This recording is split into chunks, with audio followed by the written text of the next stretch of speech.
राम कथा के अंदर तुलसीदास जी महाराज ने स्पष्ट कहा है कि भक्ति प्राप्त करनी हो तो उसके दो ही मार्ग हैं और दो ही मार्गों से आपको भक्ति प्राप्त हो सकती है कि भक्त तात अनुपम सुख मूला मिलही जो संत होई अनुकूला, और दूसरी कि शंकर भजन बिना नर भक्ति न पावे मोर।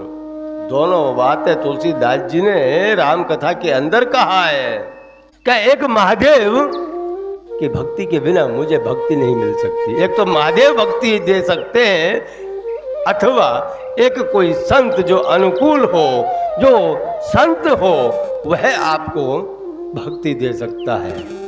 कोई आपके जीवन के अंदर सतगुरु ऐसा आ गया, एक गुरु आपको ऐसा मिल गया तो वह आपको भक्ति जरूर दे सकता है, लेकिन उसके लिए आपको अहंकार त्याग करके उसकी शरणागति प्राप्त करनी पड़ती है। एक महादेव जी आपको भक्ति दे सकते हैं, अन्यथा दूसरा तीसरा कोई मार्ग नहीं है भक्ति प्राप्त करने का।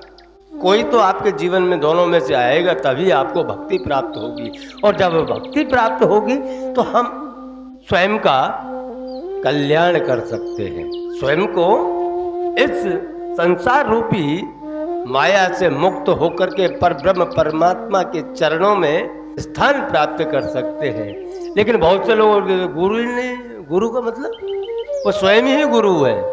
तुलसीदास जी ने तो कहा है कि जीवन के अंदर ये दोनों चीजों में से एक तो होनी चाहिए, तभी आपको भक्ति प्राप्त हो सकती है।